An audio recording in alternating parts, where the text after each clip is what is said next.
Oui. Bonsoir tout bonsoir. Le micro? Oui, merci beaucoup. Alors, bonsoir tout le monde. Avant de débuter, la séance, je demanderais aux gens de fermer le son de leur téléphone, juste au cas où que ça se mette, à sonner. Donc un grand merci, de votre compréhension par rapport à ça.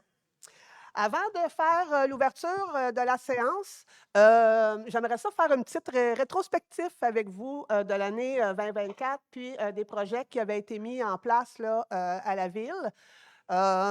Donc, j'ai un petit mot, d'introduction, à vous partager. Alors, chères concitoyennes, chers concitoyens, merci de vous joindre à nous ce soir pour la présentation de notre 4e budget. Merci également aux personnes présentes en ligne. C'est toujours un plaisir de rendre les séances accessibles et de permettre à tous de participer au processus démocratique. Avant de laisser place à notre directrice générale adjointe, Mme Julie Rivard, et à ceux et celles qui l'accompagnent pour le dévoilement des prévisions budgétaires 2025, j'aimerais prendre quelques minutes pour m'adresser directement aux membres de l'équipe municipale qui nous ont accompagnés tout au long de l'année. Premièrement, je pense pouvoir parler au nom de la majorité des élus en disant que nous sommes conscients que les derniers mois n'ont pas été faciles pour vous tous. Travailler pour une ville, c'est déjà un défi en soi. Vous devez composer avec le carnet des commandes des élus, celui des citoyens, des promoteurs, en plus de gérer les opérations courantes, de livrer les services à la population et de faire avancer les projets et les dossiers d'envergure, et Dieu sait qu'ils ont été nombreux cette année. Alors, le faire avec une équipe réduite par l'absence et le départ de collègues et un directeur général en moins, dans un contexte parsemé de défis, c'est tout en votre honneur et une grande démonstration de résilience. Non seulement vous avez tous levé la main sans qu'on vous le demande, vous êtes allés au-delà de vos tâches et responsabilités pour épauler vos collègues et assurer le bon fonctionnement des opérations sans interruption. On voit là une belle solidarité qui témoigne de la grande force de caractère de l'équipe. C'est aussi grâce à cette grande force de caractère que les élus peuvent présenter ce soir le budget 2025. Alors, je tiens à vous en remercier tous. Avant de passer la parole à notre consultant en finance, M. Jean-Pierre Bouchard, qui est venu nous prêter main forte, j'aimerais vous annoncer d'emblée que nous subirons une légère augmentation de la taxe foncière générale 2025. La saine gestion des fonds publics demeure une priorité pour le Conseil malgré les hausses inévitables de toutes parts. À titre indicatif, en 2025, ces hausses seront de l'ordre de 7,8 pour la facture de la Sûreté du Québec, 4,1 pour les quotes-parts redevables à la MRC et de 3,24 correspondant à l'indice des prix à la consommation qui impactera les prix de contrat avec nos fournisseurs, notamment les contrats de collecte de matières résiduelles et organiques et le déneigement. Cet indice à la consommation a également un impact sur la masse salariale. En 2025, le budget connaît une hausse de 2,66 comparativement à celui de 2024. Plusieurs facteurs nous ont permis de ralentir cette augmentation sur le compte de taxes, notamment par une optimisation des dépenses, l'obtention de subventions, les intérêts et d'autres sources de revenus. Pour la présentation du budget en détail, j'aimerais prendre un peu plus de votre temps pour passer en revue quelques-unes des réalisations du Conseil en 2024. D'emblée, j'aimerais souligner que là où cela est possible, notre bureau de projet applique pour des subventions auprès de divers ministères et d'organismes afin de réduire le fardeau fiscal de nos contribuables. Depuis le début de notre mandat, notre chargé de projet de la Ville a réussi à sécuriser près de 2,4 millions de dollars.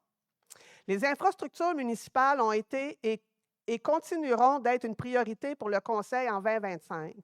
Plusieurs de nos installations ont grandement besoin d'amour. C'est pourquoi nous avons investi des sommes importantes sur plusieurs d'entre elles. C'est le cas pour le chalet de l'Escapade.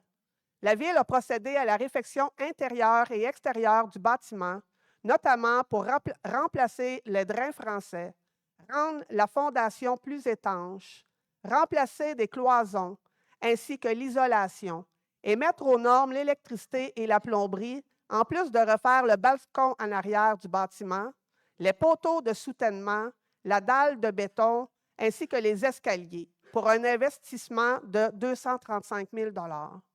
Nous avons également procédé à la réfection des jeux d'eau au parc Chartier de Lotbinière. Bien qu'une très grande partie des travaux n'ait pas été nécessairement visible pour les résidents, puisqu'ils ont été réalisés dans le hangar et n'ont pas été pour autant négligeables. Cet investissement de 210 000 $ a permis la mise à niveau du système de filtration, le remplacement complet du panneau de contrôle pour assurer une gestion plus efficace des jeux et des économies à long terme, l'ajout de pompes plus performantes et éco-énergétiques, le remplacement de plusieurs composantes physiques pour augmenter la capacité du système et la mise à niveau du circuit électrique, l'ajout de 6 jets, tunnels pour rendre les jeux plus amusants pour les enfants. Pour les travaux plus visibles, on parle de la réfection complète des structures existantes, notamment des buses de jets, de la peinture et des graphiques.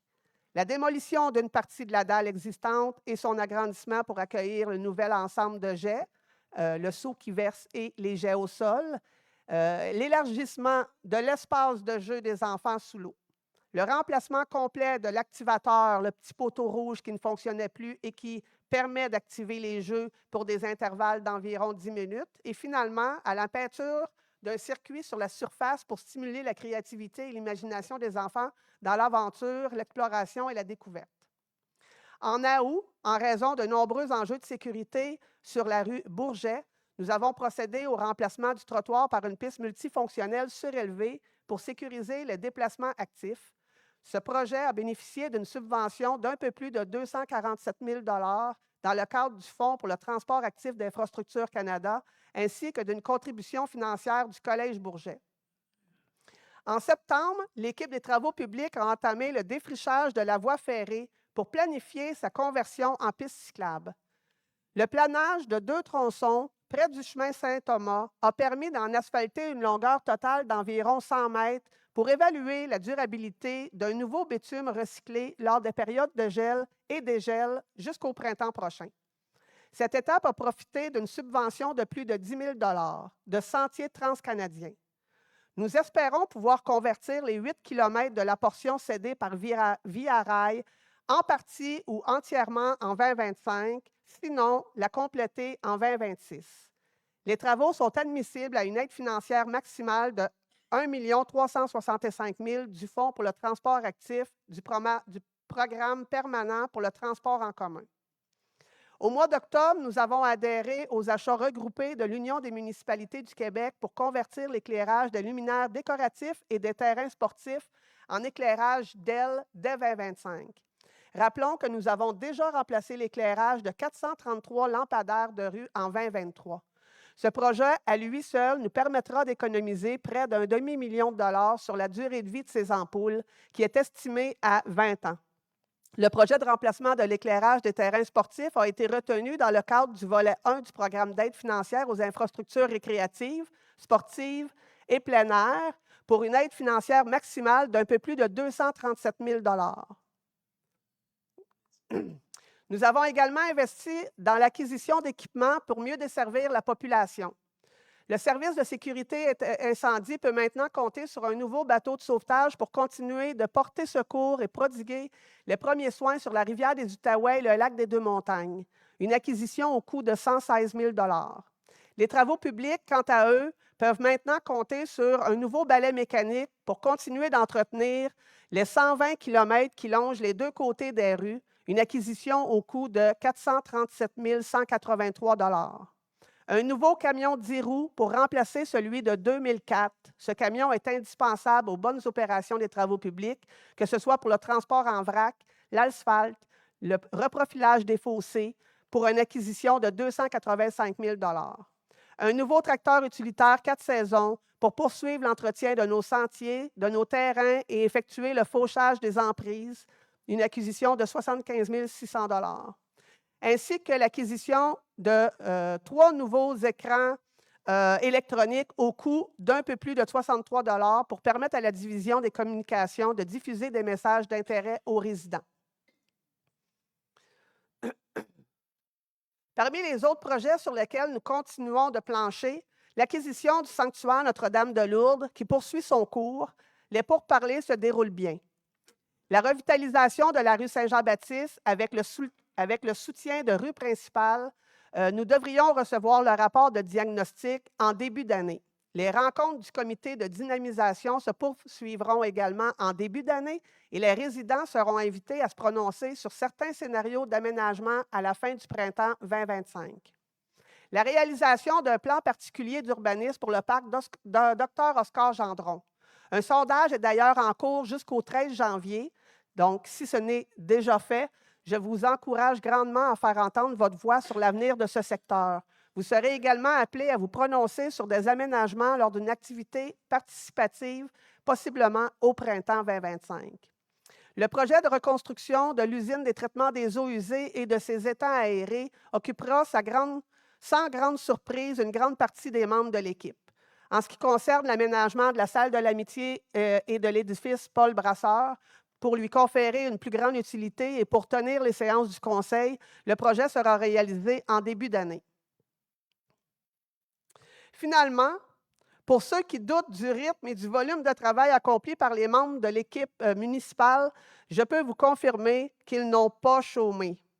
Je tiens à exprimer ma gratitude envers chacun d'entre eux pour leur engagement continu dans l'épanouissement de notre ville. Les membres de l'équipe municipale sont nos bras et nos jambes, alors prenons-en soin. Grâce à eux, nous avons accompli beaucoup au cours des 3 dernières années et je les en remercie. Alors maintenant, je vais passer la parole à M. Bouchard, qui va nous présenter en fait le diapositive là, de... Oui, c'est ça, le diapositive. Allez-y, M. Bouchard, merci beaucoup. Parfait, merci beaucoup. Merci d'être là ce soir. C'est toujours intéressant, finalement, de pouvoir partager avec du monde face à face, mais du monde à l'Internet aussi. Donc, je veux pas, j'ai peut-être un petit peu de redondance à faire, mais je veux juste dire que c'était un travail d'équipe extraordinaire. L'équipe administration, les membres du conseil, Mme la mairesse, m'a alimenté, là, finalement, dans les éléments qui étaient nécessaires pour venir constituer ce fameux budget-là. Donc, sans trop m'étendre, un coup de chapeau à tout le monde. Merci beaucoup. Donc, permettez-moi de passer le budget 2025 pour la ville de Rigaud. Les faits saillants, certaines choses ont été indiquées. Donc, une hausse de taxe de 2,66 %, soit bien en dessous de l'IPC. Cette hausse de taux de taxe foncière aura un impact différent sur le compte de taxes, principalement dû à la variation des coûts de certains services financés par des tarifs. Ce qui se passe, c'est que vous allez voir plus tard que certains montants de tarification vont diminuer, dont la gestion des fosses septiques qui a un impact important, qui vient amoindrir finalement la hausse de taxes qu'on peut subir autrement par la taxe foncière générale. Comme on l'indiquait, l'IPC de 3,24 a été pris en compte sur certains contrats qui venaient à échéance durant l'année 2025. L'indice de référence étant celle de septembre 2024, donc une période là, finalement assez... une croissance de coûts qui a été un petit peu ralentie, mais tout de même à 3,24 % et une masse salariale aussi qui a été ajustée en conséquence des ententes comme telles. On parlait des augmentations qui nous viennent des quotes-parts, bon, que ce soit finalement de la Sûreté du Québec, de la MRC. Il y a des projets spéciaux qu'on parlait, les projets pilotes d'implantation de la garde interne des premiers répondants. Ce qu'on fait cette année, c'est qu'à la demande de l'incendie, il y a une présentation qui a été faite pour nous proposer finalement que, au lieu d'avoir une garde externe, donc qui nécessite finalement des infrastructures à garder à l'extérieur, que ce soit des camions, des véhicules, des équipements, qu'on puisse rapatrier les pompiers, qui donnerait une vitesse de réaction pour au niveau des interventions, que ce soit au niveau urgence ou au niveau de la santé là, comme tel. Donc, présentement, il y a un montant qui a été prévu dans le budget qui a été compensé par une appropriation de surplus pour tester ce projet-là. Prise en charge progressive du sanctuaire de Lourdes, ça a été mentionné. Il y a une partie du budget au loisir où est-ce qu'on a prévu des sommes pour venir finalement prendre soin de ce nouvel actif-là. C'est sûr que l'acquisition n'est pas encore terminée, mais on prévoit en cours de l'année de pouvoir le faire au niveau de négociation. Donc, on s'attendait finalement à avoir certaines sommes à dégager pour l'entretien de façon générale et la remise en état d'un bout de l'infrastructure. Et fait saillant aussi important, c'est que les dépenses qui étaient non récurrentes. Donc, finalement, on avait un projet spécial. Exemple, bon, je parlais des pompiers, on a passé par cet élément-là parce que c'est un élément qui était non récurrent, mais on parle aussi de la mise à niveau des règlements au niveau de l'urbanisme. La loi nous oblige de se mettre à niveau, je crois que c'est à tous les 5 ans. Pardon? Parce qu'il faut que je... Ah oui. Dans le fond, c'est que la MRC a fait une révision de son schéma et donc ça a un impact sur nos règlements d'urbanisme. Donc, on doit faire une concordance qu'on appelle. C'est obligatoire en vertu de la loi. On a un délai pour le respecter. Donc, l'année prochaine, on n'aura pas le choix là, d'aller de l'avant avec ces modifications-là. Donc, ce que ça fait, c'est que c'est une mise à niveau finalement réglementaire avec les différents niveaux de gouvernement qui viennent coordonner le développement sur l'ensemble du territoire québécois. Donc, c'est un coût non récurrent. Donc, ce qu'on a fait, c'est qu'on a pris du vieux gagné, on a pris du surplus pour pouvoir financer ces dépenses. Donc, après ces faits saillants, on peut commencer à attaquer les principales variations finalement du budget. Cette année, vous allez voir finalement une hausse importante de l'évaluation foncière. Le résidentiel, on augmente d'à peu près 50 %. L'agricole, à peu près la même chose. Le forestier, plus faiblement. Et le non-résidentiel, un peu plus faiblement, mais comme on vous l'a peut-être déjà indiqué lors d'un dépôt de rôle, ce qu'on fait comme exercice, c'est que ce qui est important, c'est la valeur de votre immeuble fois le taux de taxation. Donc, la valeur d'immeuble qui croît d'environ 50 %, le taux de taxation va décroître du même montant pour que la multiplication des deux soit neutre. Donc, c'est un premier exercice finalement qu'on doit faire pour s'assurer qu'on ne va pas chercher en moyenne des sommes supplémentaires dans les poches d'un citoyen là, comme tel. C'est sûr que, dépendamment de la variation de votre valeur de votre maison, le taux étant fixe, mais la variation du compte de taxe peut être différente d'un immeuble à l'autre. Donc, il y a eu une équilibration. Et une fois que cette équilibration-là a été faite, en prenant l'inventaire des immeubles qui étaient au moment du dépôt de rôle et juste la journée suivante, en appliquant finalement l'estimation de l'évaluateur, on est arrivé à ces valeurs-là. On a diminué le taux de taxe et ensuite on l'a majoré de 2,66 % pour pouvoir atteindre le nouveau taux de taxation qu'on pourra voir tantôt dans la présentation. Le budget au niveau de son revenu, on va faire le tour des principales écarts, mais on note une augmentation de 584 542. La taxe de secteur qui varie, on vous l'explique par la suite. Les enlieux qui ont resté sensiblement la même chose, puisqu'on est dans une année charnière. C'est que le gouvernement provincial va changer sa façon de calculer les tonnes en lieu de taxes. Donc, il y a comme un genre de stabilité qui est établi entre les revenus de 2024 et 2025. Ça va être les années suivantes qu'on va commencer à avoir un accroissement de l'aide au niveau finalement des tonnes en lieu de taxe s'il y a lieu. Au niveau fédéral, c'est à peu près le même montant. Même l'évaluation a monté un petit peu plus faiblement que l'ensemble. Donc, on a une petite diminution au niveau du fédéral comme tel. Les autres sources locales, c'est une optimisation qui a été faite, vous allez voir tantôt. On a les droits de mutation. On a une augmentation finalement de droits de mutation qu'on a constaté. La valeur des immeubles augmente. Donc, même si je ne vends pas autant de maisons, le fait que chaque transaction, la valeur augmente, donc le montant des droits de mutation qu'on va aller chercher peut s'optimiser. Donc, on a été chercher cette optimisation-là dans les autres revenus. Et aussi, ce qu'on a fait, c'est qu'on regarde du fait pour aller optimiser les revenus d'intérêt. C'est qu'au lieu de laisser les sous dans le compte de banque, mais finalement de s'assurer de faire des placements sécuritaires. Donc, c'est quoi? C'est des certificats de dépôt qui peuvent être sur 1 mois, 2 mois, 3 mois, pour s'assurer finalement de faire fructifier les intérêts là, comme tel. Donc, dans la taxe de revenus, les détails des écarts. Donc, excusez-moi, je recule. Comme on l'indiquait ici, une augmentation de 2,6 %, ce qui fait que sur l'ensemble de la municipalité, c'est une augmentation de 619 000 $. J'ai la taxe spéciale dette. La taxe spéciale dette, c'est l'ensemble de tous les emprunts pour les acquisitions d'actifs qui sont à l'ensemble de la population. Donc, ce n'est pas pour un secteur, c'est dans un secteur, c'est dans une tarification.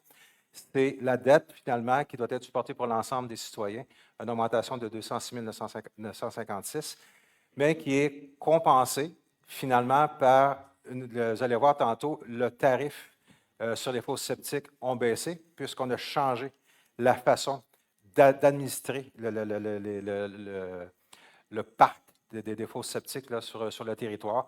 Donc là, à ce moment-là, on va avoir une baisse de revenus d'environ 200 000, ce qui vient expliquer sommairement l'augmentation de 18 055 à 18 639. Des revenus qui nous ont permis aussi d'équilibrer le budget, c'est, je vous ai parlé, excusez-moi, je vous ai parlé finalement de, c'est parce qu'il y a comme 3 boutons. Puis un gars avec 3 boutons, ça ne marche pas toujours. Je suis désolé. J'espère que vous me suivez. Il n'y a pas de problème. Donc, bien, merci. Donc, le MAMACH nous donne une répartition de la TVQ. Ce qui se passe, c'est qu'il y a quelque chose qui a été négocié avec les municipalités. C'est-à-dire, nous, municipalités, on génère finalement des revenus. On produit du tourisme, on consomme, on contribue finalement à l'accroissement de la recette de TVQ au gouvernement. Donc, il y a un calcul qui est fait de répartition à la fin de l'année pour une redistribution de cette richesse-là aux différentes municipalités.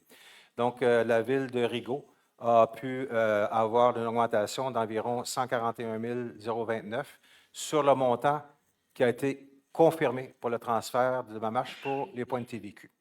L'optimisation des revenus d'intérêt pour la banque, que je parlais tantôt, 137 000 et les droits de mutation, environ 150 000 ce qui vient augmenter là, finalement les différents éléments de conciliation sur l'augmentation des revenus. Passons maintenant aux dépenses. Donc, une variation sensiblement la même chose au niveau des dépenses d'opération de 584 542. L'administration, une croissance d'environ 200 000 qu'on va expliquer par la suite. La sécurité publique, une augmentation de 300 000 qu'on va aussi expliquer par la suite. Transport routier, une petite baisse, et surtout par les contrats de déneigement, qu'il y a eu une réorganisation de certains éléments dans la façon de faire. L'hygiène du milieu est à peu près stable. L'aménagement urbanisme et développement qui est à peu près stable. Loisirs et culture, une augmentation, mais on vous parlait là, finalement, il y a certaines activités, une mise à niveau des activités, mais aussi le sanctuaire, là, finalement, là, qui prend en considération, pas pour toute l'année, mais pour une partie de l'année. On a considéré que ça coûterait X $ pour 12 mois. On a fait un genre de prorata de ces montants-là. Je crois qu'on a pris 8 mois sur 12, je crois, pour le mettre au niveau du budget là, comme tel. Santé bien-être, c'est à peu près égal. Dette à long terme, c'est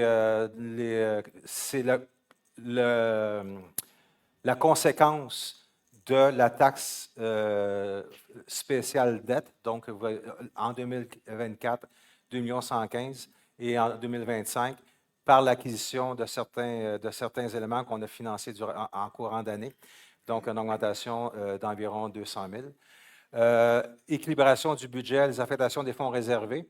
Ce qui se passe, une année d'élection. Donc, ce qu'on a fait, c'est qu'on a accumulé des sous pour pouvoir prévoir cette dépense qu'on n'a seulement qu'à tous les 4 ans.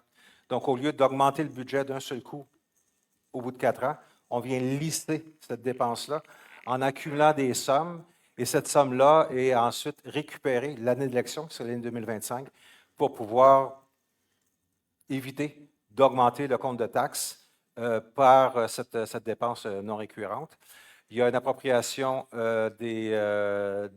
pour certaines dépenses au PTI qu'on verra tantôt et une affectation du surplus aux dépenses non récurrentes, donc 110 000 pour l'urbanisme, pour la mise à niveau du règlement qu'on avait mentionné, et un 71 000 environ pour le projet pilote des pompiers pour la garde interne.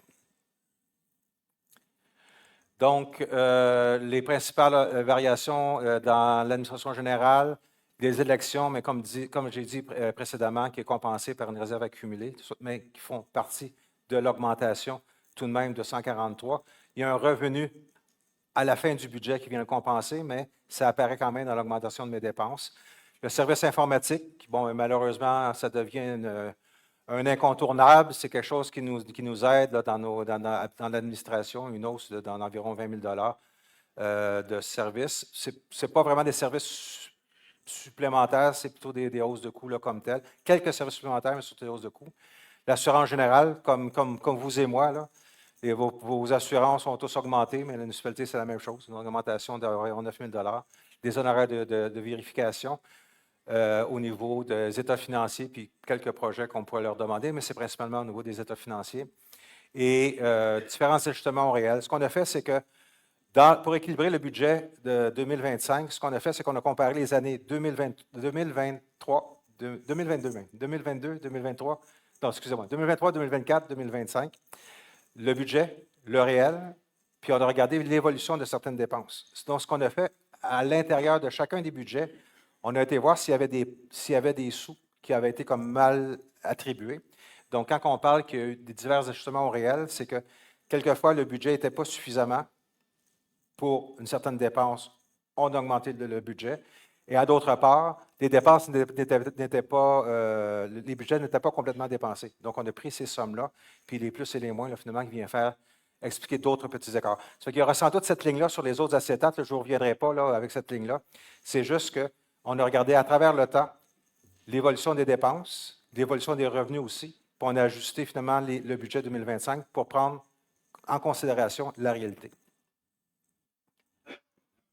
Au niveau, finalement, de la sécurité publique, ce qu'on a, c'est principalement une quote-part, là, finalement, qu'on doit payer, une augmentation de 145 000 au niveau des incendies, surtout des dépenses au niveau de l'entretien et réparation de façon générale, un montant d'environ 13 500 $. Le fameux projet pilote de 61 000 qui, je vous ai dit 71 tantôt, mais c'est 61 qui sera compensé par une appropriation de surplus tel que indiqué et une mise à niveau, là, finalement, des vêtements et accessoires pour nos amis les pompiers.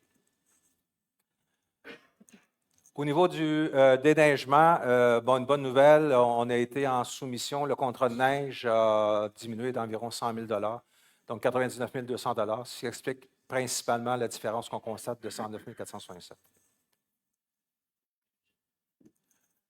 pour les GN du milieu, il y a un petit parent pauvre qui devrait être ici, là. Donc, le fait que la prise en charge des fosses septiques, elle est faite par le citoyen, ça vient alléger finalement les contrats que la Ville doit supporter pour 193 000 Il y a une répartition on avait attribué du salaire d'un individu pour venir piloter l'ensemble de la gestion des fosses septiques. Et le logiciel NERI vient optimiser, vient faciliter cette tâche là, de suivi. Donc, on a une économie d'environ 12 300 par contre, il y a des augmentations pour les vidanges plus fréquentes d'un système d'égout, principalement à la poudrière. L'augmentation des coûts de collecte d'ordures. Puis, comme je vous disais, là, la fameuse ligne, là, certains ajustements qu'on a fait en plus et en moins pour établir au niveau du réel. L'aménagement urbanisme et développement, donc la concordance. Il y a là le 10 000 que j'avais oublié. Ce n'est pas 110, mais c'est 120. Là, je viens de me rebalancer. Donc, ce qu'on a finalement, c'est ce qu'on a expliqué tantôt, la mise aux normes au niveau de la MRC, mais au niveau aussi de la communauté régionale, des différents règlements pour avoir un développement uniforme et bien orchestré sur l'ensemble du territoire. Donc, un coût de 120 000 $. Mais comme je vous indiquais, ça fait partie des dépenses en haut, mais celui-ci va être compensé par une appropriation de surplus là, par la suite. Loisirs et culture, donc on parle finalement de l'augmentation des services. Les contrats coûtent de plus en plus cher. Donc, on a demandé une augmentation d'environ 15 000 $ sur les différentes activités culturelles qu'il pourrait y avoir au niveau des loisirs. L'ajustement du réel, la rémunération des saisonniers. Donc, il y a le tonte de gazon, le ramassage des branches, les feuilles, les fleurs. Donc, tout ça, un ajustement là, finalement au coût qu'on a à encourir. Le montant qu'on a mis au budget pour la négociation en cours pour l'acquisition du sanctuaire. Donc, c'est le fameux montant-là en vrai de ce qu'on prévoit pour une opération d'environ 8 mois, comme tel. Santé bien-être, écoutez, c'est juste une cote-part. Là. Ça n'a pas bougé beaucoup, là, mais vu que j'avais une ligne au budget, on vous l'explique ici. Les frais de financement, donc l'augmentation d'environ 200 000 $ que je vous parlais tantôt. Il y a les frais de financement, donc de refinancement. Ce qui se passe, c'est que lorsqu'on envoie, c'est un service de dette qu'on finance par des obligations municipales. Lorsqu'on fait ce refinancement-là, les banques prennent un escompte sur le taux finalement d'emprunt. Ça vient constituer le frais de refinancement. Donc, ce qu'on a anticipé finalement, c'est qu'avec le nombre d'obligations municipales RIGO qu'on a refinancées, on doit aller chercher un 3 000 $ de plus dans les frais de refinancement. Par la suite, on a fait des nouvelles acquisitions, remboursement du capital de la dette, environ 90 000 $. Et il y a prévu finalement une augmentation, vous allez voir tantôt au niveau du PTI, on utilise le fonds de roulement et on doit prévoir finalement le remboursement de cet emprunt-là au fonds de roulement d'environ 113 000 $. Le fonds de roulement, juste pour une question là, finalement de s'informer de cet outil-là, ce qui se passe, ce sont des sommes qu'on peut prêter à un projet, puis ce projet-là, absolument, va servir à l'ensemble. Et ce qu'on peut faire, finalement, c'est qu'on prend de l'argent et on n'a pas d'intérêt à rajouter dessus parce que c'est l'ensemble qui finance et on retourne à l'ensemble. Donc, ce qui se passe, c'est que économiquement, ça coûte moins cher en dépenses de se financer par un fonds de roulement que de nous passer par un règlement d'emprunt. Donc, quand on le peut, le fonds de roulement, ce n'est pas du mur à mur parce qu'on ne peut pas financer sur une période très, très, très longue. Donc, exemple, si on a une dépense importante dans une infrastructure qui va durer 25 ans, 30 ans, on est mieux de passer par une émission obligataire pour répartir cette dépense-là de façon uniforme sur la période de vie utile de l'infrastructure. Donc, le règlement d'emprunt est nécessaire à ce moment-là. Alors que si jamais on est quelque chose comme un véhicule, des équipements informatiques, des éléments finalement qui ont une durée de vie de moins de 10 ans, là, à ce moment-là, c'est plus avantageux de passer par le fonds de roulement. On est rendu, s'il y a des questions de façon particulière au niveau du budget comme tel. Je ne sais pas si vous avez des questions qu'on peut essayer de vous aider. Là, on va s'appuyer sur toutes les ressources qui sont ici pour vous aider. Puis si jamais on ne peut pas vous répondre immédiatement, on prendra en note, si vous le permettez. Au lieu de vous compter n'importe quoi, on prendra en note, puis on vous reviendra finalement avec l'information. On peut commencer.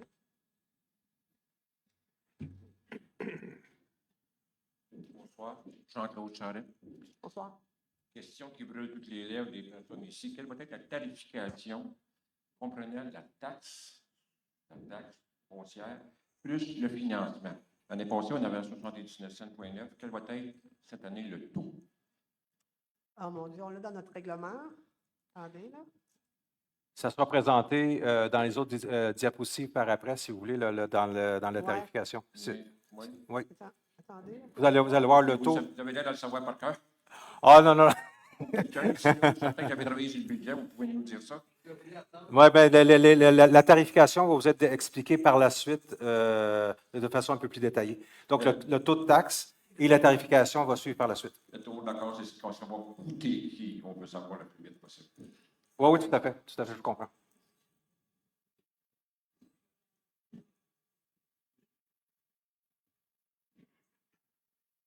Comment? Autre chose? Autre question?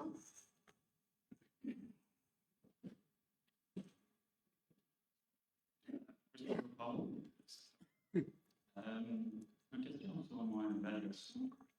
J'ai entendu que si une maison augmente par 50%, il n'y a pas de retour de taxes. Une maison augmente par 76%. Est-ce que ça veut dire que je dois payer comme des centaines de dollars de taxes? Est-ce que vous voulez que je réponde ou vous voulez répondre? Ben, je peux. Oui, allez-y. Si, oui, allez-y. ça va? OK. Ben oui, allez-y. De fait, le taux de taxe il est neutre pour une maison moyenne. Donc, l'augmentation qui sera autour de 53-55 l'auto comme tel. Donc, si effectivement votre résidence va augmenter de plus haut que cette moyenne, donc vous allez contribuer d'une façon un peu plus importante là, au montant là, de la taxe comme telle.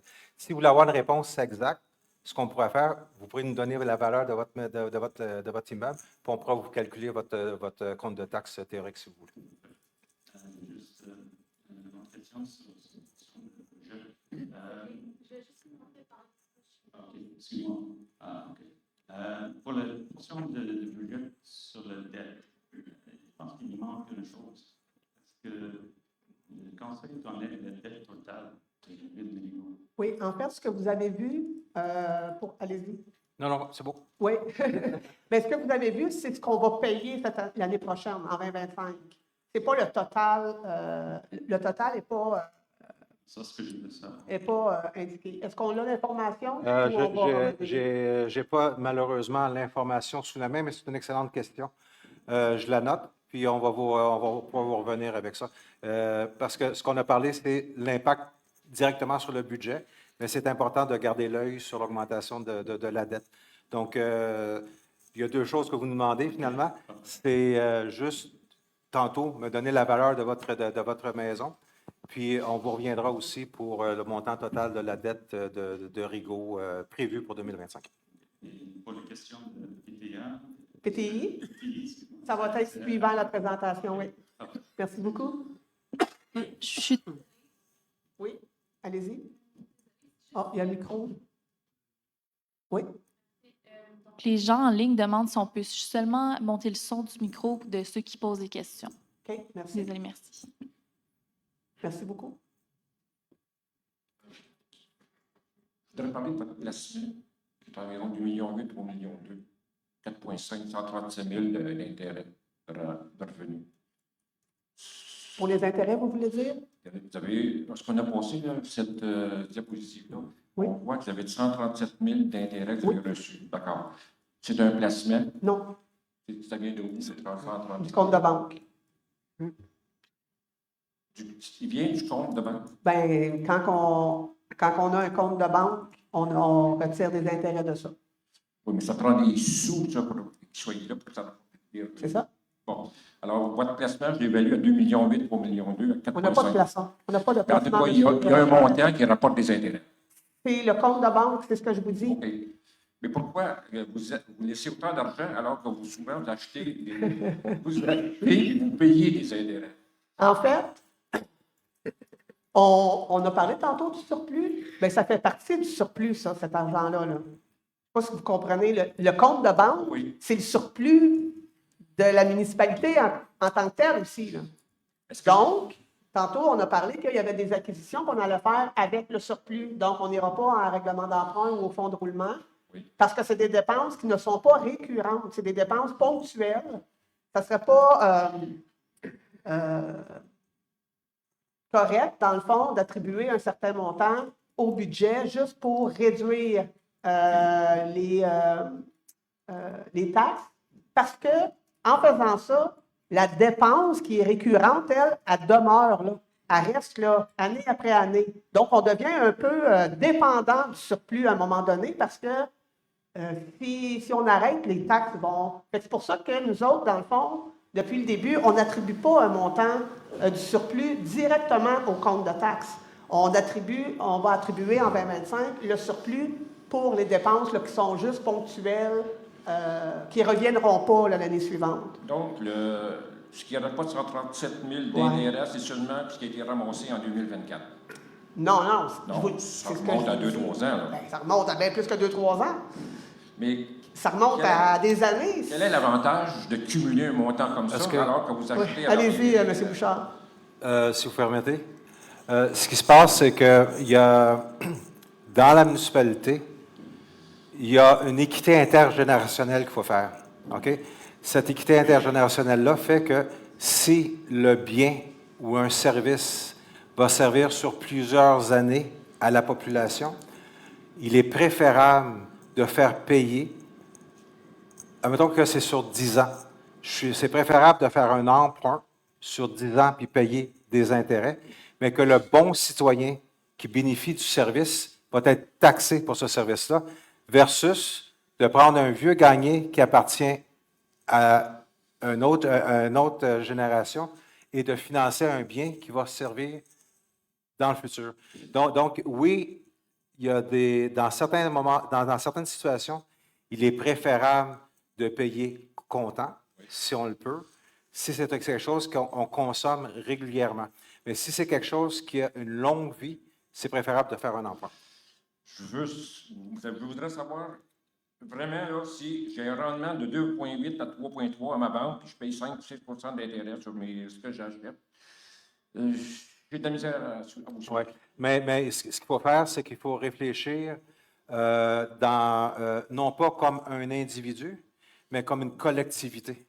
Donc, il faut répartir la charge fiscale, non pas sur un individu, mais sur plusieurs individus sur une durée de temps de vie de l'infrastructure. Ces montants-là sont prévus pour achat d'équipement ou de l'immobilisation. On va vous le montrer tantôt, ça va être expliqué. Merci. Donc, M. Bouchard, vous pouvez continuer avec le TTI. Oui, ça me fait plaisir. Merci.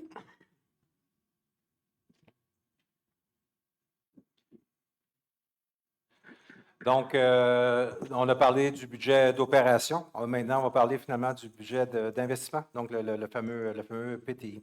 Le plan triennal d'investissement, PTI.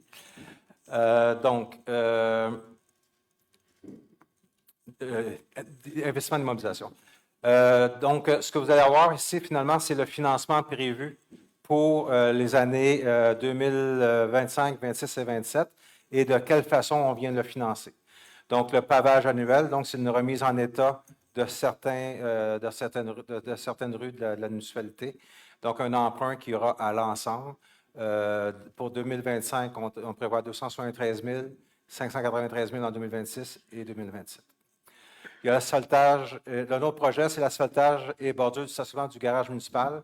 On prévoit 200 000 $, mais ce 200 000 $ sera finançable par une subvention. Donc, aucun impact, là, si on veut, là, sur les emprunts chargés à l'ensemble comme tel.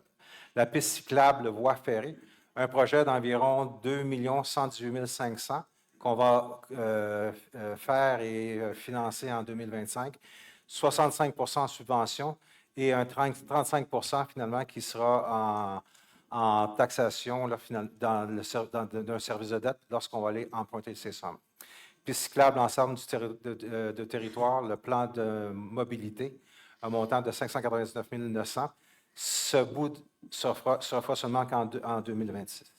Donc, c'est tout ce qu'on peut avoir au niveau des infrastructures, au niveau à caractère récréatif comme tel. Au niveau des investissements des infrastructures qui regardent plus l'environnement.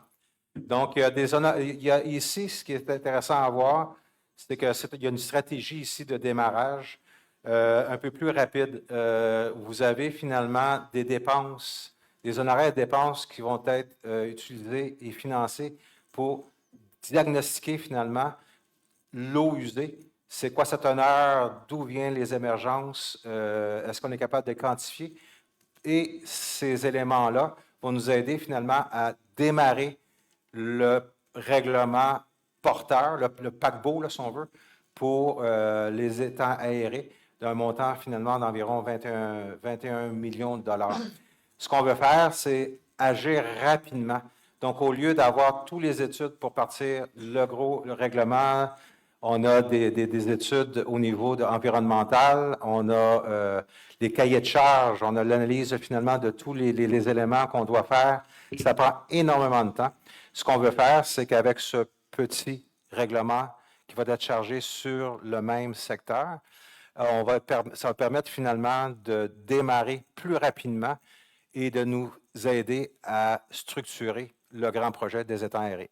Donc, c'est une bonne nouvelle. Donc, on prend en charge finalement le côté environnemental des étangs aérés là, comme tel.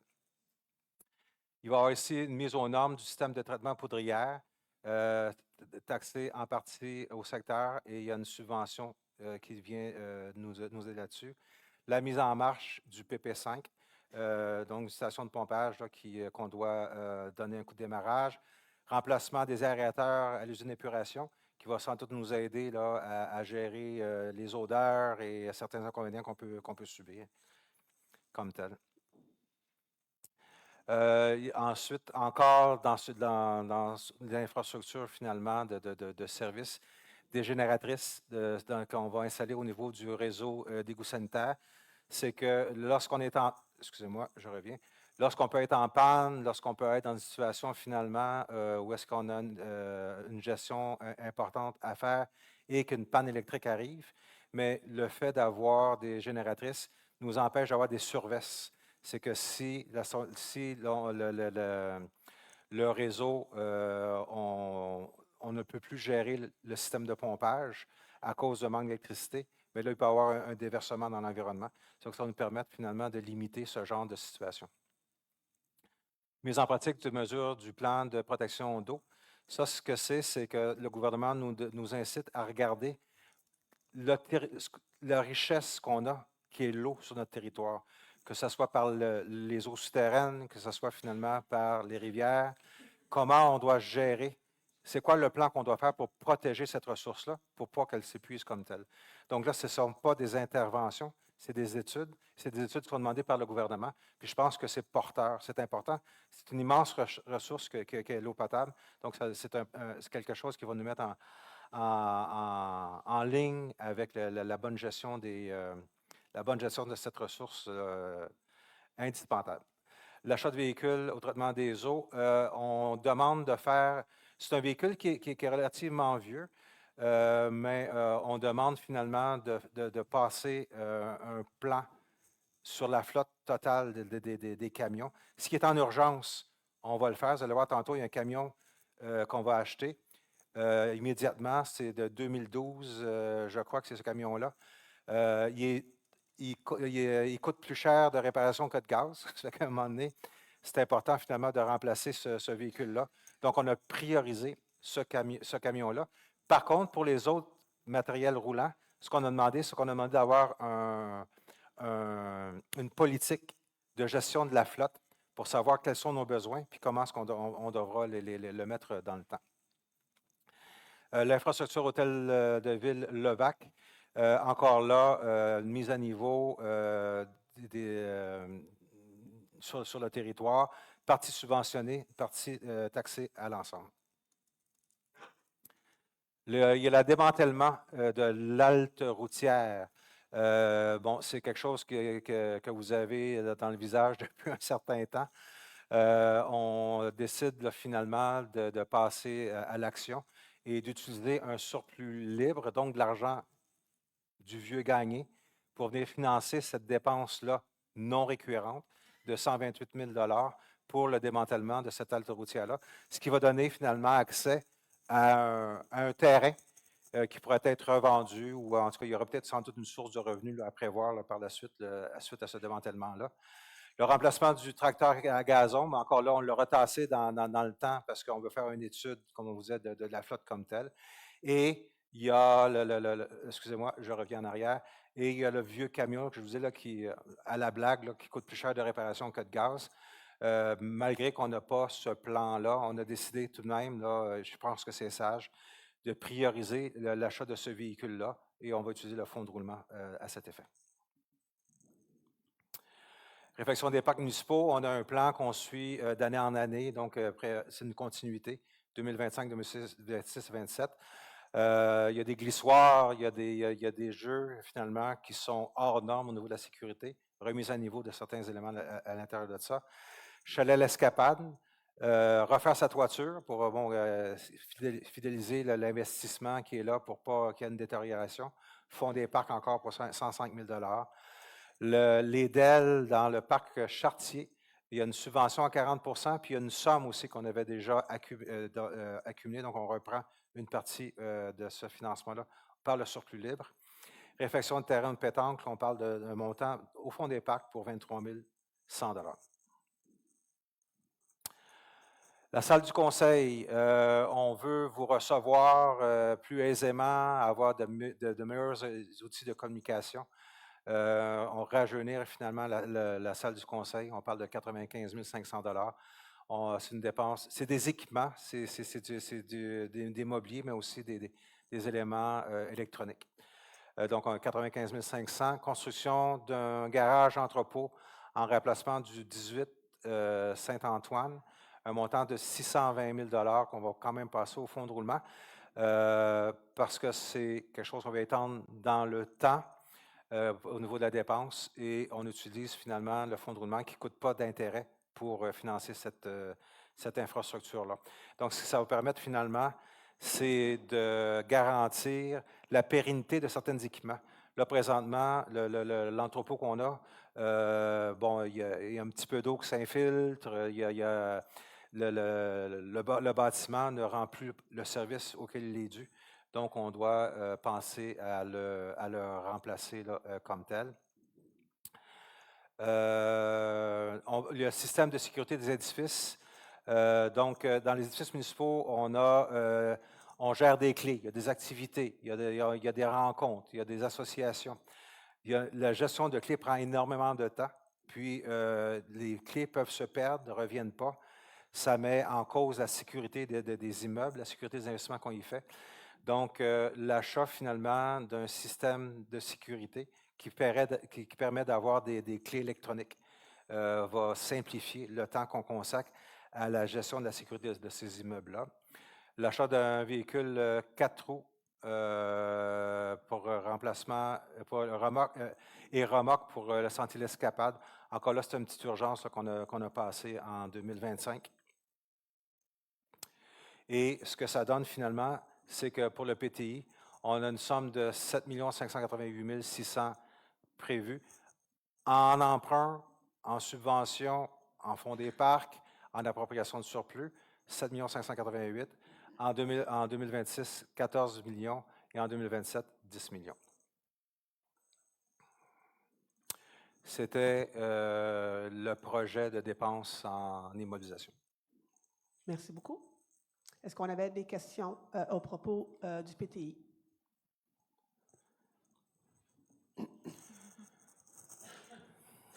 On a vu au niveau des bassins, 21 millions que vous prévoyez que ça peut coûter, mettons, un 10 de plus.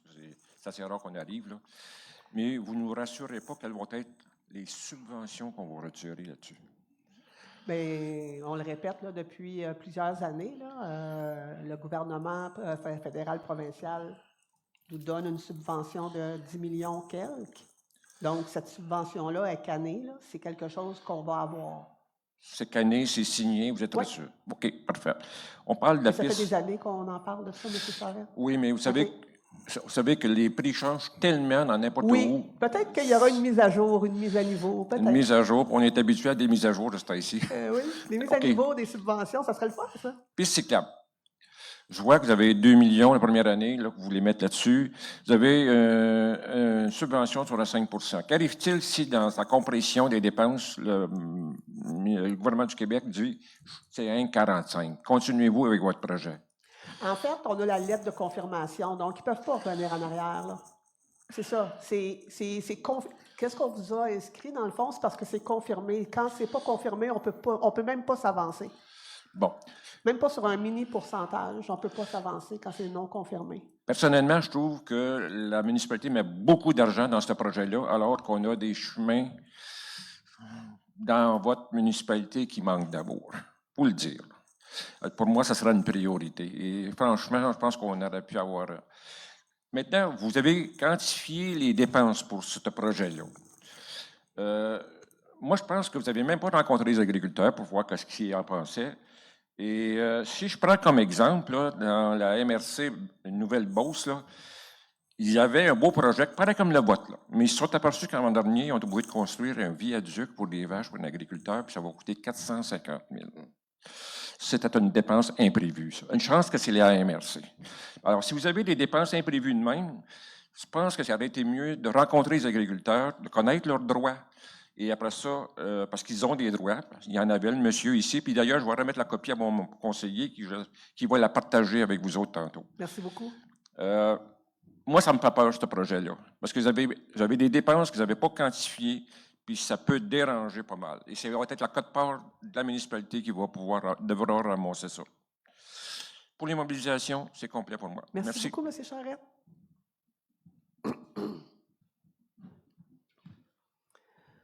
Merci beaucoup. On a des questions en ligne. Parfait. Allez-y. OK. Pour le revenu total pour 2025, c'est 18,6 millions de dollars. Et en 2026, il y a une dépense pour 12 millions de dollars. Est-ce que la ville est capable de planifier les dépenses? Est-ce que la ville aussi planifier comment est-ce qu'il trouve l'argent pour une dépense comme ça? Oui, en fait, le 12 millions que vous avez vu, là, c'est concernant les étangs aérés de la ville. Oui. C'est un projet qu'on doit faire. Puis c'est ça qu'on expliquait tantôt, là, la subvention de 10 millions. Ça va venir aider à soulager cette infrastructure-là, en fait. C'est certain, parce que oui, c'est confirmé. Les citoyennes de Rigaud ont entendu des années passées que les subventions payées pour l'hôtel de ville, les stations de pompiers, et il y a toutes sortes des autres taxes pour faire ça. Et, mais les subventions sont vraiment confirmées. Puis si on est capable de les mettre à jour, comme j'ai dit tantôt, ça serait vraiment génial parce que forcément, au moment où est-ce que ça a été confirmé, bien, les coûts étaient X, puis forcément, les années avancent, puis on le sait tous, hein, tout augmente. Donc, les étangs aussi augmentent. Fait que j'aimerais ça peut-être faire une demande d'ajustement, de subvention. La subvention, c'est 6 millions de dollars? 10. 10? OK. Et la dépense, c'est 12? La dépense peut être jusqu'à 21 millions jusqu'à date de ce qu'on nous a dit. Là. Et le 11 millions de dollars qui reste? Il va être emprunté sur une longue période de temps.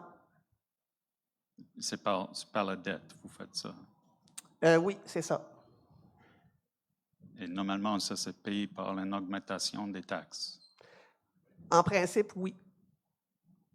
OK. Merci. Merci beaucoup.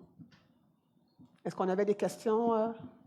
Oui, on a des questions en ligne. Donc, la première, c'est de Mme Larose. Elle demande si c'est possible de mieux expliquer la dépense de plus de 2 millions pour la rue Hôtel de Ville et le VAC. Bien, en fait, c'est sensiblement ce que le département des travaux publics avait fait là, pour Sainte-Madeleine, Gérard Chicoine. Donc, c'est le même procédé qu'ils vont faire pour Hôtel de Ville, le VAC. Et une autre question de M. Talbot. Il demande à quelle date est prévue la réfection du chemin Saint-Georges. Est-ce que c'est prévu dans le 2073 dans le budget de 2025? 200 073, excusez-moi. La réfection de Saint-Georges? Le pavage? C'est ça, le pavage de Saint-Georges? Bien, en fait, on y va par partie. On en a fait en fait, on en fait un bout à tous les ans de ce chemin-là. Est-ce qu'en 2025, les travaux publics ont décidé d'en faire une autre partie? Si c'est le cas, c'est sûr et certain que les communications vont vont en faire part là, sur les réseaux sociaux. Là. On n'est pas informé des trajets ou des tronçons qui vont être effectués. Là. Merci. C'était tout. Merci beaucoup. Mais certainement. Je reviens au bassin qui est une forme d'immobilisation. Évidemment, pour régler la facture, il y a la subvention, mais le restant est payé par les usagers et non le compte de taxes. Oui. Mais d'accord? Oui. D'accord. Merci.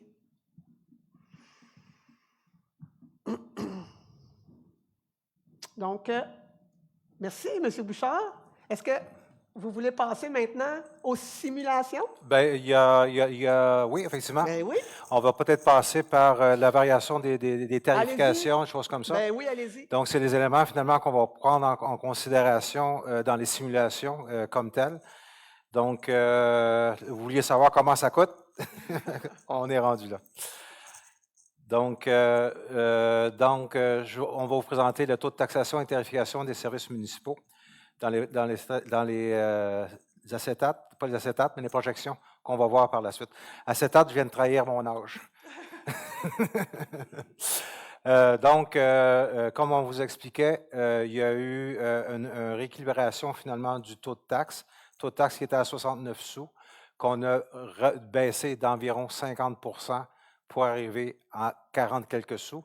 Mais ce 40 quelques sous-là a été augmenté finalement de 2,6 qui donne le taux de base que vous allez voir tantôt là, dans la simulation de 46,58. On a fait la même chose pour la taxe sur l'immeuble non résidentiel. Donc, on a pris la valeur de l'augmentation de l'évaluation du bassin des immeubles non résidentiels qu'on a ajusté. Puis ensuite, on a augmenté le taux de taxe obtenu de 2,6 On me demandait tantôt la taxe générale sur la dette, quel est le montant. Dans le passé, vous payiez 10 sous et 33 du 100 $.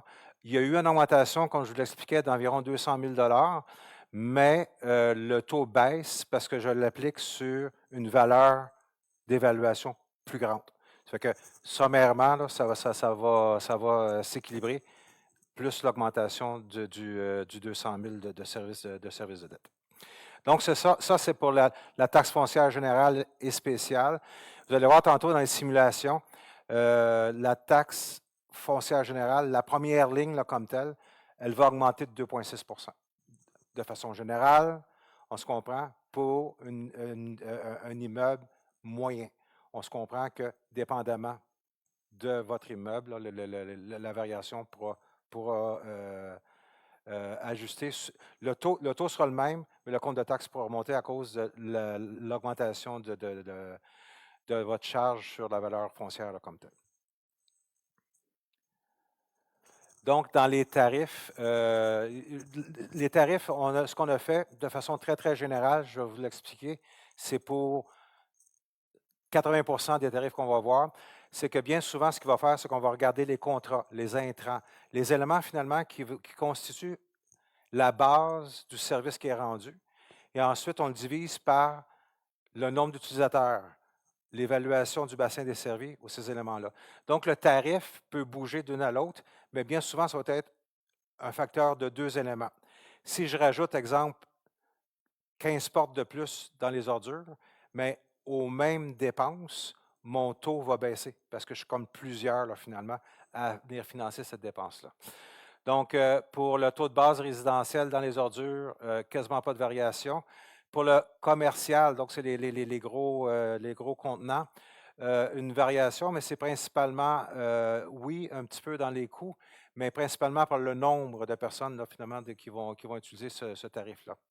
Recyclage, taux résidentiel et commercial, une petite baisse de 5 matière organique, une petite baisse encore de 10 sous du tarif. Comme je vous ai dit, c'est soit des quotes-parts, c'est soit des contrats, ou c'est soit les quantités là, finalement qui viennent jouer sur ces tarifs. On a ensuite le réseau unifié d'eau potable, entretien, le tarif de base. C'est à peu près le même taux. Là, on part finalement de 213,50 $, on arrivera à 210,11 $. C'est le même taux qui est donné à l'industriel. Le réseau unifié eau potable au compteur, un tarif qui est prévu de 87 sous le mètre cube, mais qui, pour l'instant, là, finalement, on l'applique au montant minimum de 213. Excusez-moi, là, il y a une petite erreur de retranscription. C'est un montant de ce sera un montant de 210,11 et non pas un montant de 213,50. C'est le tarif de 2024 qui a été reporté là. Donc, une petite coquille. Vous devez voir ici 210,11. La taxe spéciale, aqueduc, financement, achat de terrains, protection de puits. Là, ce n'est pas très, très élégant. J'ai mis plusieurs chiffres après le point. C'est parce que c'est une petite somme qui est répartie sur un grand territoire. Donc, on comprend ici là, que c'est 1/10 de sous par $100 d'évaluation. Puis ici, c'est même pas, c'est quasiment 0,7 sous par $100 d'évaluation pour venir payer finalement ces financements-là dans l'infrastructure. Donc, le tarif, là, il y a beaucoup de points, là, mais c'est parce que c'est une petite somme répartie sur une grande superficie, une grande évaluation. Dans Rigaud, donc au niveau de la phase 1 de l'ancien réseau raquette, donc tarif de 115,42 va passer à 110,60. La phase 2 unifiée de 59,21 à 55 $. La taxe spéciale aqueduc, Bourget-Saint-Viateur, encore là, ça manque d'élégance, mais c'est un petit montant qu'on vient établir sur une grande valeur d'évaluation. On comprend que le taux a bougé, c'est à cause que c'est sur la valeur foncière. Mais encore là, on parle de même pas un sou du 100 $ d'évaluation comme tel. C'est à peu près le même montant. J'ai dû l'éclater pour vous montrer qu'on avait tenu compte de l'augmentation de l'évaluation pour réajuster le tarif là, comme tel. Entretien réseau Gautier de 290,12 à 329,51. C'est principalement de la surveillance et certains entretiens là, finalement qu'on devra faire sur le réseau. Eau usée, entretien de tarif de base, 192,81, on passe à 200 $ et 1 sou. Égout rue Macmillan, de 0,11844 du 100 $ d'évaluation, on passe à 0,007,90. C'est encore à peu près le même montant, mais encore là, l'évaluation est mise en cause. Donc, là, on doit baisser le tarif en conséquence. Ensuite, le réseau séparatif Saint-Viateur, qui est le même type d'ajustement que vous voyez à cause de la masse d'évaluation qui a augmenté. Égout, entretien, la poudrière. Malheureusement, c'est un tarif qui monte énormément, mais c'est une petite zone et on doit augmenter le nombre de surveillance et d'entretien et peut-être même de vidange, hein, c'est ça. Et de vidange, merci. C'est important de m'appuyer dans les endroits où il y a des petits bouts qui m'échappent. Donc, le fait qu'on a augmenté pour pas qu'il y ait de déverse, de surverse, ce n'est pas un gros montant, mais par le nombre d'individus qui est taxé par ce montant-là, ça fait quand même une hausse importante là, du tarif là, comme tel. L'entretien Hudson Club, 461,3 à 387,50. La vidange et fosse septique. Bien là, écoutez, voici le cadeau. C'est peut-être pas un cadeau, mais non, c'est mathématique. C'est mathématique, puis il y a un transfert de responsabilité. Je m'excuse. J'avais trop l'esprit des fêtes du Père Noël dans la tête quand j'ai dit ça. Donc, ce que ça fait, c'est qu'à cause qu'il y a un transfert de responsabilité du vidange des fosses vers les résidents, donc le tarif que la municipalité vous chargeait de 139,21 passe de 26. Je peux prendre 2 secondes? Ah, ben oui, c'est bien, allez-y. En fait, ça l'avait été expliqué là, lors du budget 2024, là, si je me souviens bien, qu'en 2024, on allait faire des analyses justement pour redonner, dans le fond, les obligations aux propriétaires de faire leur vidange de système septique. Donc, avant, la réglementation disait que c'était à la charge de la ville, puis nous, sur notre compte de taxes, la ville nous chargeait ce que ça coûtait. Maintenant, l'obligation de vider notre système septique est encore là, mais ça sera à nous de mandater, dans le fond, le soumissionnaire pour... puis c'est la facture va nous être envoyée à nous et non à la ville. Ensuite de ça, cet entrepreneur-là, lui, il va s'amarrer avec le nouveau système que la Ville a mis en place là, justement pour les systèmes septiques. Fait que les montants que vous voyez, c'est aussi par rapport à ça. C'est par rapport à ce nouveau système-là. Puis vous allez avoir accès à tout ce qui touche les fosses septiques de votre propriété. Si vous avez une fosse septique avec entretien UV, toutes les documentations de l'entrepreneur qui vient va être sur le site Internet. Vous allez pouvoir voir les photos qu'il va y avoir. Même chose pour le vidange. Vous allez voir le nombre de bouts qui a été enlevé. Vous allez, donc, le système va nous permettre d'avoir une meilleure vue de notre système, en fait. Puis, si jamais il y a des avis que l'entrepreneur voit, va être aussi inscrit là-dedans. Donc, vous allez avoir accès à tout, là. Il y a certaines personnes qui ont déjà accès à cette plateforme-là, mais on va mettre en place là, pour tous les systèmes. Merci de la précision. Je n'aurais pas pu faire mieux.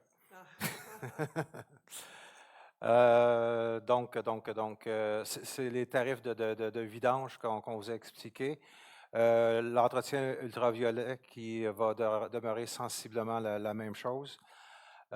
Et d'autres règlements, là, finalement, 307-2012, qui est le financement de certains achats d'infrastructures des citoyens, mais on vient taxer, on vient récupérer là, sur leur compte de taxes le montant selon le financement qu'on a obtenu là, comme tel. Protection incendie, Hudson Club, on a remboursé tout ce qu'on avait à rembourser, donc le tarif pour 2025 va tomber à 0. Simulation du compte de taxes.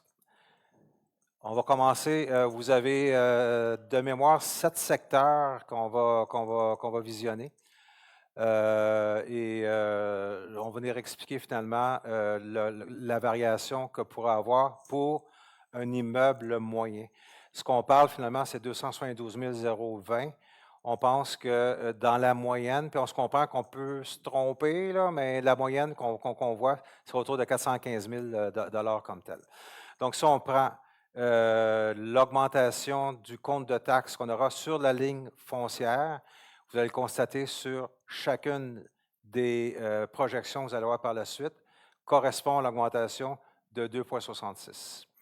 Vous avez la spéciale générale dette qui, elle, a eu une augmentation d'environ 200 000 $. Donc, ça, je l'applique sur l'évaluation.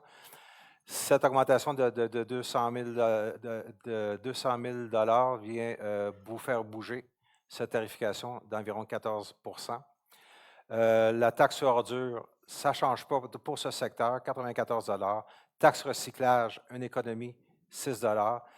Matière organique, une économie de 13 $. Et l'entretien des fosses septiques, une économie de 113 $. Donc, si on additionne tout ça pour un immeuble moyenne situé sur la montagne, on se comprend que ces types-là, la montagne, il y a sûrement des propriétés qui sont beaucoup plus chères que ça. On a juste finalement à refaire le même exercice en maintenant les tarifs, puis on va voir finalement à combien on arrivera pour son compte de taxes.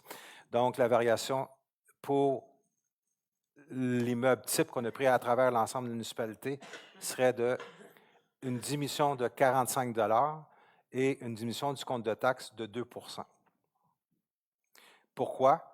Parce que mes tarifications ont baissé de façon plus importante que l'augmentation que je demande sur la taxe foncière et la spéciale générale dette. On fait le même exercice avec l'autre secteur centre-ville. Encore là, augmentation de 2,66.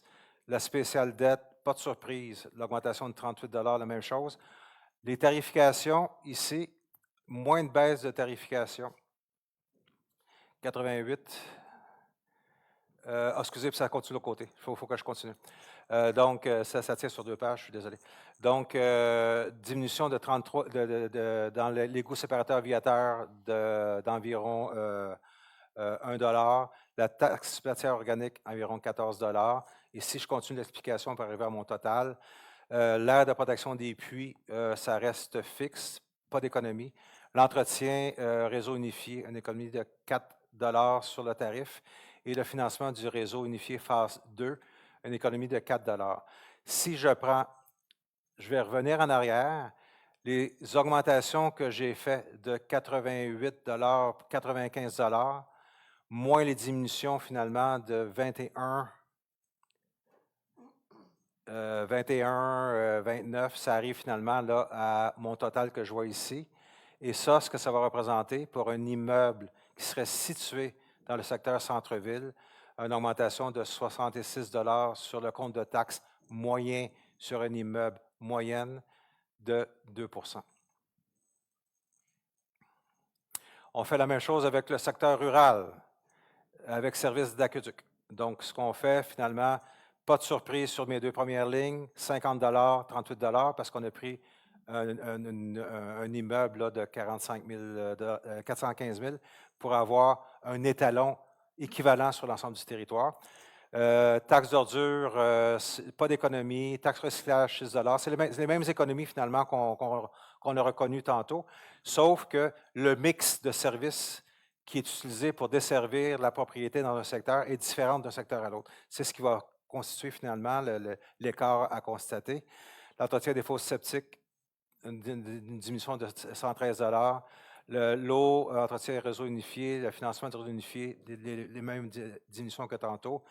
Donc, pour cet immeuble-là, avec service dans le secteur rural, ça serait une économie de 53 donc une baisse de 2 Si on prend le secteur agricole, l'évaluation du terrain agricole, ce qu'on avait comme comparatif l'année passée, c'était un immeuble de 635 817. On l'a augmenté du fameux 50 pour arriver à 970 200. Pas de surprise. Mes lignes ici, 2,66, 2,66 que je retrouve, et le 14 Donc, les montants sont différents ici parce que la valeur que j'ai prise pour faire mon calcul est quasiment le double des autres présentations.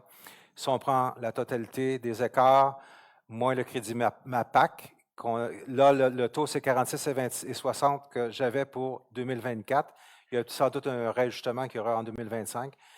Puis il y a une hypothèse que 80 payé par le MAPAC. Ça reste à confirmer encore lorsque vous allez faire la demande. On parle d'une augmentation de 34 sous, donc 34 donc merci, donc 3 là, pour cette partie. Et si on va par la suite dans l'agricole, mais la partie résidentielle, donc ça serait la résidence de l'agriculteur qui serait devant son territoire agricole.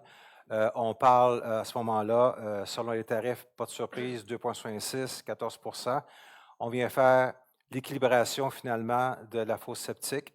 Si j'additionne les deux montants, le résidentiel et le total agricole que j'avais tantôt, ça fait une augmentation de 9 donc 0,3 Secteur poudrière. Secteur poudrière, on a vu finalement, c'est la même histoire, 2,6 14 sur la dette, variation des taux, et oups, ici, là, c'est le gros montant qu'on avait vu tantôt, donc un 400 qui vient nous impacter dans ce secteur. Donc, le compte de taxes pour un immeuble de 415 000 pour garder un étalon équivalent. Si votre immeuble est supérieur, c'est ces lignes-ci qui vont changer. Vous prenez les taux, vous l'appliquez, vous allez avoir votre augmentation. Ça ici, ça ne devrait pas changer. Mais pour l'étalon qu'on a pris à 415 000 ça fait un écart de 460 une augmentation de 15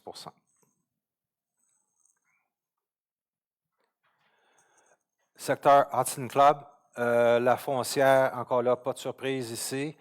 Le panier de services qu'on a ici, diminuer, si on veut, du montant de 88 ça fait une diminution de 152 donc ça pourrait faire ici une diminution de 5 principalement la borne sèche qu'on ne paiera plus. Et le restant, ça ressemble pas mal aux autres variations qu'on a parlé. Le secteur Gauthier, le dernier secteur. Donc, encore là, on se répète, pas de surprise au niveau de la foncière, 2,6 la spéciale dette, 14 qu'on a connu. Le panier de variation, si on fait l'addition de tout ça, c'est une diminution sur la valeur moyenne. Je me répète, mais c'est important de comprendre. C'est la valeur moyenne d'un immeuble. C'est sûr que si la valeur change en moins ou en plus, ces taux-là ne changeront pas, c'est ces montants-là qui vont changer, mais tous les tarifs en bas ne changeront pas. Ça fait une diminution de 5 donc une diminution de 2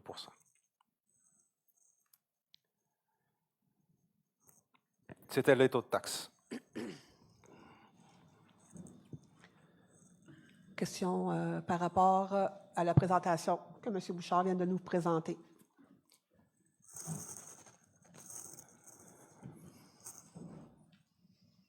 Bonsoir.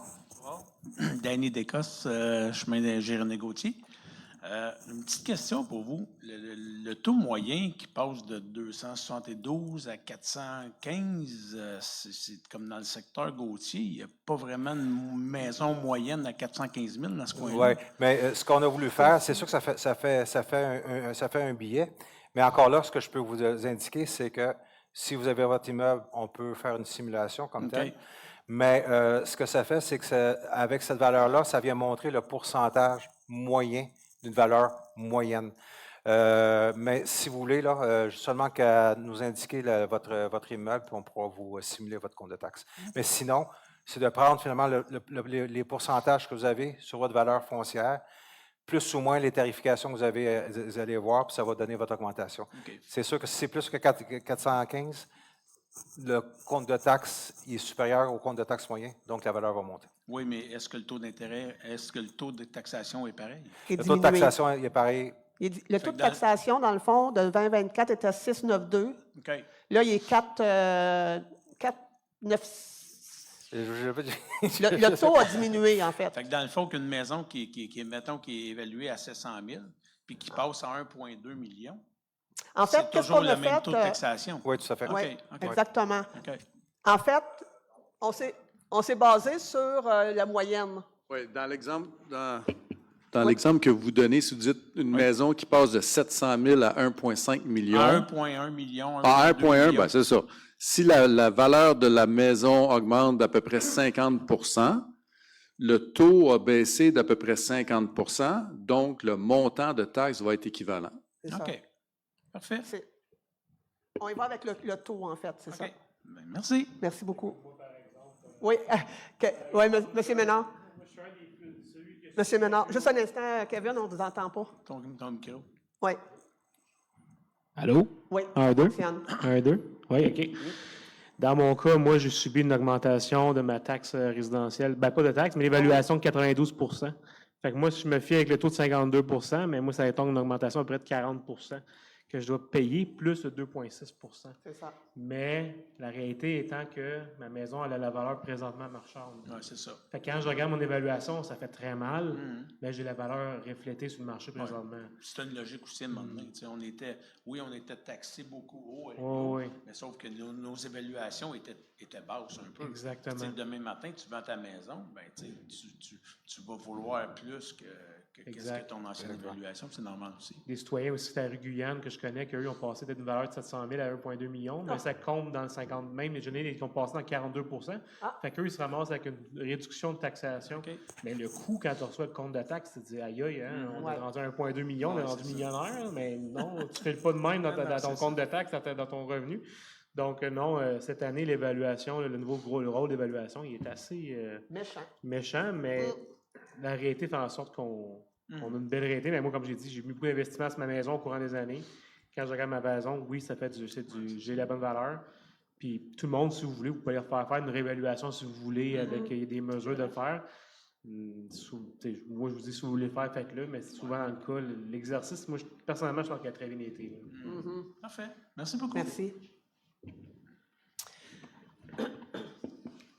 On a des questions en ligne. Ah, non, allez-y.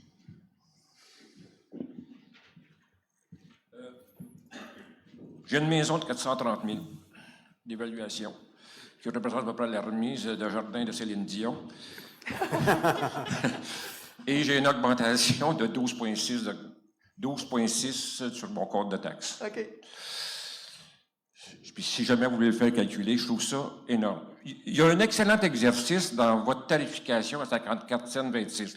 J'appelle tarif de base général et tarif extraordinaire, qui totalise 54,26. Ça, c'est pour le dire, ça. Parce que dans d'autres municipalités, il y a un taux, mais ça inclut les deux. Il faut dire ça.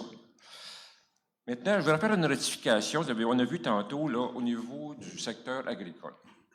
Vous avez vu un crédit qui allait à 82 %. Ça, c'est un maximum, parce que c'est beau de l'expliquer, parce que vous pouvez dire que si on a chialé. Non, mais j'entends ça des places. En tout cas, ce qu'il faut expliquer, c'est que ça, 82 est un maximum. La moyenne est de 73, puis il y en a qui n'ont même pas. Bon, ce qu'on a fait, les agriculteurs, étant donné qu'une terre agricole, c'est l'évaluation d'une fois et demie une maison moyenne. Mettons, c'est 33 000 de l'hectare, puis une terre, c'est 20,5 hectares, avec 670 000, qui est une fois et demie. Bon, on ne demande pas de service du tout là-dessus, vous n'en donnez pas, coudonc. Puis pendant ce temps-là, vous cachez, vous autres. Vous n'avez pas, ça ne vous coûte rien, parce que vous n'avez pas de service à donner. Alors, nous, ce qu'on a fait depuis 3-4 ans, négocier avec les municipalités pour avoir une qualification spéciale. Ça a été non. Malheureusement, ce qu'on fait actuellement, c'est qu'on pige dans le budget du MAPAC. C'est pour ça que ça s'appelle Crédit MAPAC. Mais le problème, c'est qu'il en reste moins. On nous coupe sur les services après nous autres. Fait que les grands perdants de tout ça, dans le Crédit MAPAC, c'est les agriculteurs. C'est la meilleure explication que je peux vous donner. Merci beaucoup, M. Charette. Merci de précision. Merci beaucoup.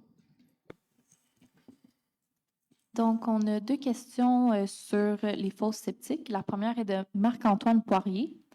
Il demande « Vous réduisez la charge de fosses septiques, mais nous devons payer la facture de nos poches. Est-ce que c'est avantageux au net? » Bien, en fait, ça devrait tourner aux alentours de la même chose quand on va aller chez les entrepreneurs. On a entendu souvent par le passé, là, pourquoi que c'est la ville qui fait ça? On ne peut pas choisir notre entrepreneur. Si on avait le choix de choisir notre entrepreneur, on pourrait prendre l'autre, mettons. Bien là, on va avoir le choix, en fait, de l'entrepreneur, mais l'entrepreneur va devoir faire un peu qu'est-ce que nos entrepreneurs en déneigement font présentement. C'est de venir à la municipalité pour s'inscrire ou pour donner leur service. Puis, en contrepartie, ces entrepreneurs-là vont faire affaire avec notre service Neri, justement, la plateforme Neri. Puis, ils vont venir à la maison, ils vont faire la vidange, ils vont remplir directement sur le terrain, voici, ça va s'en aller directement à la ville. Et advenant le cas qu'il y a des choses à faire sur le système septique, il y aura à ce moment-là comme un genre de pop-up qui va faire en sorte que l'œil va être attiré pour dire « OK, on a eu une note concernant cette adresse-là, donc on va la valider, on va vérifier, puis on va prendre action pour ça. » Donc, c'est pour ça, là, la ville, dans le fond, je comprends que vous dites, là, c'est à notre charge. Donc, oui, mais on aura à choisir l'entrepreneur. C'est nous qui déciderons quel entrepreneur va venir faire notre vidange. Puis, la vidange, présentement, se fait aux 2 ans. Je ne veux pas rentrer dans les détails, mais oui, allez-y. Oui. Madame Rivard. Oui. Est-ce qu'on m'entend? Oui. Dans le fond, c'est en vertu du règlement provincial. Donc, de mémoire, c'est l'article 13 de mémoire. Donc, si on habite la maison de manière permanente, c'est aux 2 ans et de façon saisonnière, c'est aux 4 ans. Donc, c'est prévu par une loi que nous, on n'a pas...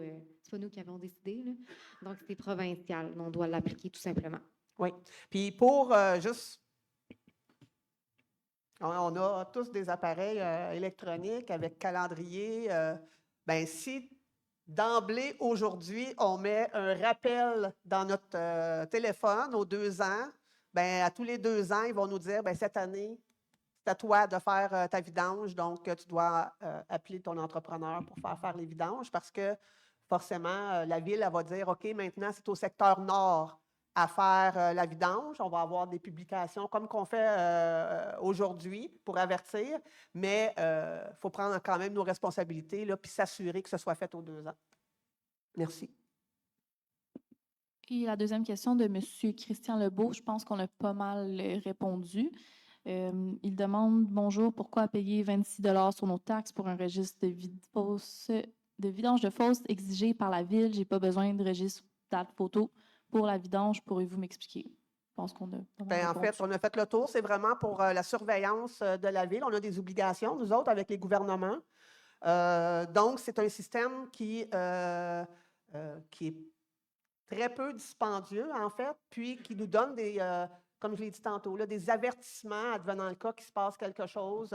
Si un citoyen n'a pas fait sa vidange ou si le citoyen n'a pas procédé à son entretien, bien forcément, le système va nous avertir et on va pouvoir envoyer un avertissement comme quoi que, notre système nous dit que...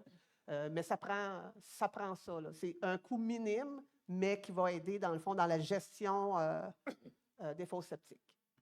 Merci. C'était tout. Merci beaucoup. Donc, si vous le voulez bien, on va passer maintenant à la séance du budget. Donc, l'ouverture de la séance. Les membres présents à l'ouverture de la séance formant quorum, la séance est déclarée ordinairement constituée par moi-même à 20h31.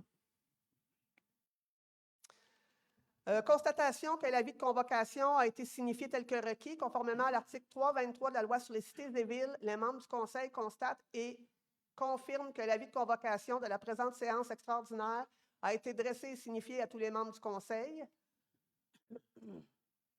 Maintenant, on va passer à l'adoption de l'ordre du jour. Considérant que la présente séance de Conseil est régie par les dispositions de l'article 474.2 de la Loi sur les cités et villes, je propose que l'ordre du jour de la présente séance soit adopté comme suit. Oui? Non? On n'arrête pas. On continue? C'est la première séance. On est toujours à la première séance. Merci beaucoup. Donc, à l'ouverture de la séance, constatation de l'avis de convocation qui a été signifié, l'adoption de l'ordre du jour, adoption des prévisions budgétaires, exercice financier 2025, adoption du programme triennal d'immobilisation pour les années 2025, 2026 et 2027, période de questions allouées aux citoyens exclusivement sur le budget 2025 et le PTI, clôture de la séance. Donc, adoption des prévisions budgétaires, exercice financier 2020-2025. Désolée. Désolée. Est-ce que c'est unanime pour l'adoption de l'ordre du jour? Merci beaucoup. Désolée tout le monde. Merci. Donne-moi une bine, quelque chose. Adoption des prévisions budgétaires et exercices financiers 2025, considérant l'article 474 de la Loi sur les cités et villes, considérant que les membres du Conseil reconnaissent avoir reçu une copie des prévisions budgétaires et avoir eu l'occasion de les étudier et de les travailler en séance de travail. Je propose que les prévisions budgétaires pour l'exercice financier 2025 soient adoptées comme suit. Donc, des revenus pour 18 639... 18, oui, merci, Charles. 18 639 679. Les dépenses pour un total de 17 108 473 $. Les excédents avant conciliation de 1 531 602. 206, excusez, je suis fatiguée. Pour arriver, dans le fond, avec l'excédent d'exercice à 0. Alors, est-ce que c'est unanime? Oui. Merci beaucoup. Adoption du programme triennal d'immobilisation PTI pour les années 2025, 2026 et 2027. Considérant l'article 473 de la Loi sur les cités et villes, considérant que les membres du Conseil reconnaissent avoir reçu une copie des programmes triennales d'immobilisation 2025, 2026 et 2027 et avoir eu l'occasion de l'étudier et de le modifier en séance de travail, je propose que le programme triennal de dépenses en immobilisation pour les années 2025, 2026 et 2027, totalisant des dépenses de l'ordre de 32 593 600 soient adoptées et que les dites dépenses soient réparties comme suit. Donc, en 2025, 7 588 600. 2026, 14 715 600. 2027, 10 289 400. Alors, est-ce que c'est unanime? Je m'excuse, Oui. Madame la Présidente. Oui, allez-y. Est-ce que je peux dire un mot? Bien, certainement. Merci. Je vais voter pour le programme triennal d'immobilisation, mais je veux, comme vous, dire bravo et merci à l'équipe là, pour tout le travail qui a été fait parce que ça a été un contexte difficile, on le sait bien. Il a fallu faire le travail dans une période très, très condensée. Est-ce que ce PTI fait mon affaire?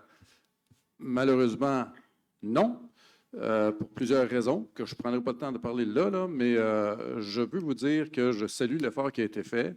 Et puis, pour cette raison, je vais voter pour et puis je vous remercie. C'est tout. Je vais m'arrêter là.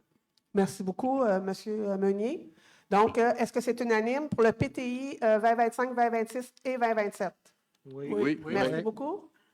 Période de questions allouée aux citoyens exclusivement sur le budget 2025 et le PTI. Je pense qu'on a pas mal répondu à toutes les questions des citoyens lors de la présentation du budget par M. Bouchard.